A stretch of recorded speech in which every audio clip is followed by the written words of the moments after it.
नमस्कार दोस्तों, स्वागत है आपके अपने चैनल रीता विभक्ति में। आज का विषय है राधा जी की मृत्यु कब हुई और कैसे हुई। अगर हम राधा जी की बात करें और कृष्ण जी का जिक्र ना हो, ये तो हो ही नहीं सकता, क्योंकि राधा और कृष्ण हमेशा से एक दूसरे के पूरक रहे हैं और एक ऐसे आत्मिक प्रेम की मिसाल है जो भौतिक सुखों से बहुत ही परे है।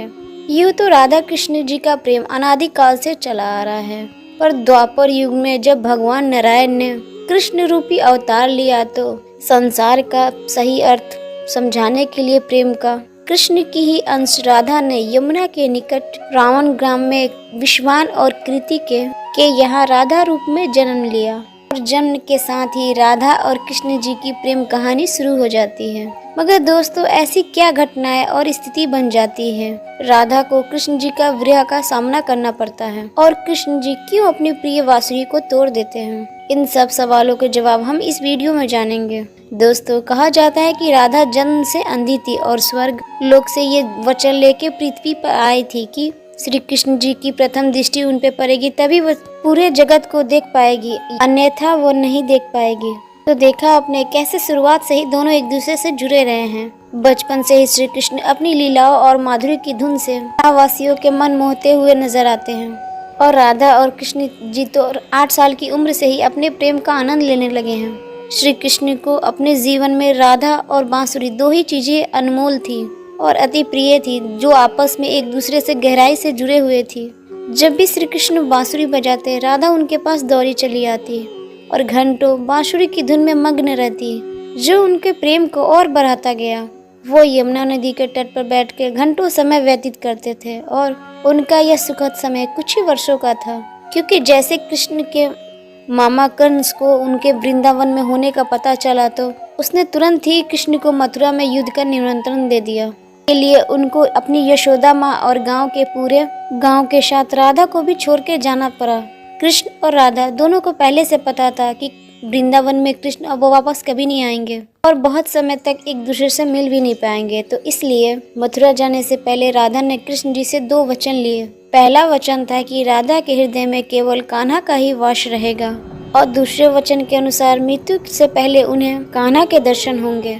इन वचनों को देने के बाद उन्हें पता था कि राधा उनके बहुत विलाप करेगी, तो राधा हमेशा खुश रहे, इसके लिए श्री कृष्ण ने राधा से वचन लिया। राधा को कृष्ण की याद में अब एक भी आंसू नहीं बहाना होगा।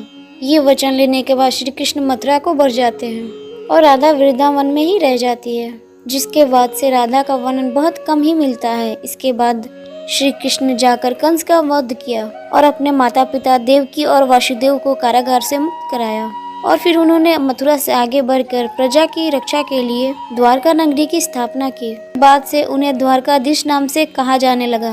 कृष्ण द्वारका में रुक्मणी और सत्यभामा से भी विवाह किया।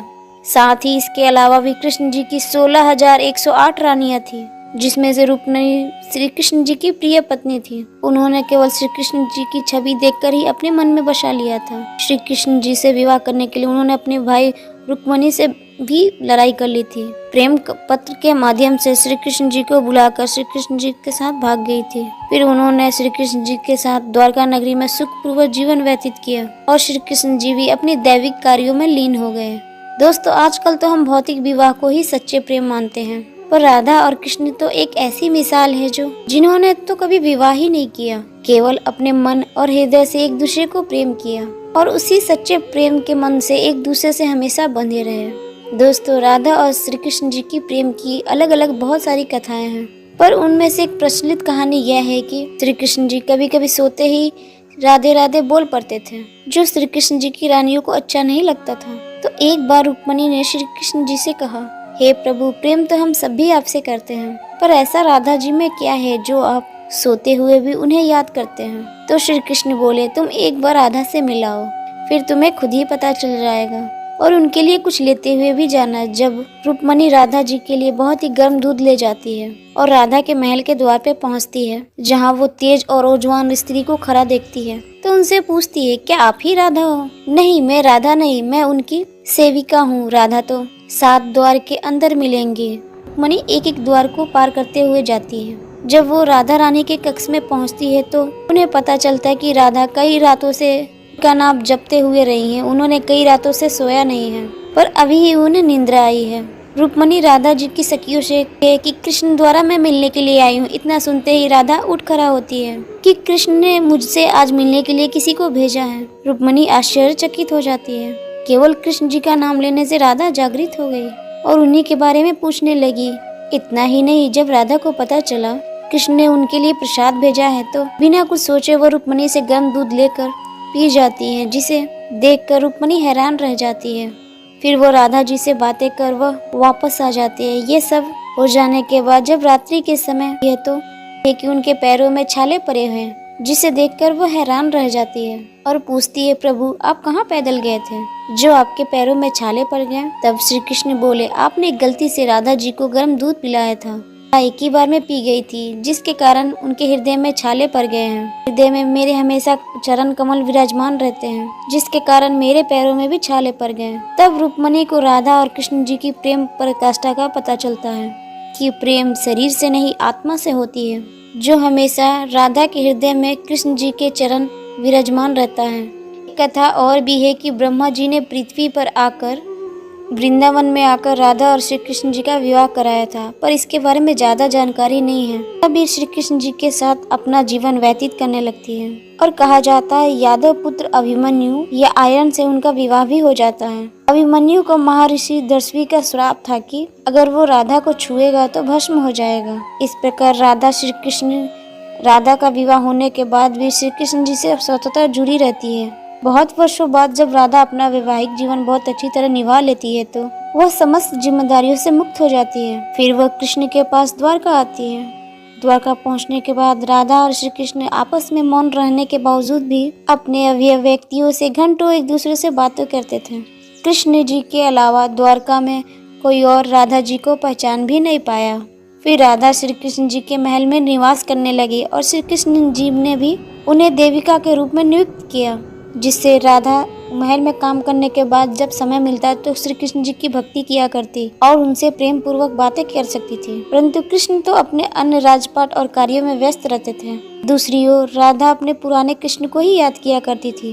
राधा श्री कृष्ण जी का पुराने दिनों जैसा साथ ना पाकर राधा का मन और अधिक व्याकुल रहने लगा और उन्हें डर सताने लगा। श्री कृष्ण जी की जो मनोहर छवि है उनके हृदय में वो धूमिल ना हो जाए। इस डर के कारण राधा ने चुपचाप द्वारका नगरी छोड़ दी। जिसके बाद ऐसे ही कुछ समय और बिताने के बाद जब राधा का अंतिम समय पास आने लगा तब उन्होंने श्री कृष्ण जी का स्मरण कर उन्हें अपने वचनों को याद दिलाया। राधा का स्मरण करते श्री कृष्ण वहां दौड़े दौड़े चले आए, परंतु राधा की अत्यंत दयनीय स्थिति देखकर वे अत्यधिक भावुक हो गए। उन्होंने राधा से अंतिम समय में कुछ मांगने के लिए कहा, जिससे राधा ने उनके सामने एक ही इच्छा प्रकट की कि वे अपने जीवन के अंतिम क्षणों में कृष्ण का वही रूप देखना चाहती है जो अपने वृंदावन में देखा करती थी। वे उन्हें वही बांसुरी को बजाते हुए और धुन में सुनाने के लिए कहती हैं। उनके इतना कहते श्री कृष्ण अपनी बांसुरी उठाई और वहीं पे बजाने लगे और बांसुरी बजाते हुए श्री कृष्ण और राधा दोनों की ही आंखों से आंसू बहने लगे। इतना ही नहीं, बांसुरी की मीठी धुन सुनते सुनते माता राधा ने उनके सामने अपने प्राण त्याग दिए, जिसके बाद उनकी मृत्यु से कृष्ण इतने विचलित हो गए थे कि उन्होंने अपनी प्रिय बांसुरी को वहीं तोड़कर फेंक दिए। ऐसे राधा की मृत्यु होने के बाद श्री कृष्ण ने हमेशा के लिए अपनी बांसुरी से भी मोह छोड़ दिया, क्योंकि बांसुरी और राधा का एक अद्भुत रिश्ता था, जिन्हें अपने शेष जीवन में बांसुरी को क्या किसी अन्य वाद्य को भी हाथ नहीं लगाया। दोस्तों, राधा और श्री कृष्ण जी के प्रेम कहानी के लिए ये भी कहा जाता है कि एक प्राण दो देही, राधा संग श्रेयः। प्राण अलग थे और आत्मा एक ही थी। तो दोस्तों, कैसा लगा ये वीडियो हमें कमेंट्स करके जरूर बताइए। हाँ, ये भी बात सही है कि आजकल के जीवन में ऐसा प्रेम देखने को नहीं मिलता है, मगर हम कोशिश तो कर सकते हैं ऐसा प्रेम करने का। तो दोस्तों, उम्मीद करते हैं कि आप अपने जीवन में हमेशा ऐसे ही प्रेम से रहिएगा और अपना में हमेशा प्रेम बरसाइएगा। तो मिलते हैं आपके अपने चैनल रीताई भक्ति में नए वीडियो नए विषय के साथ।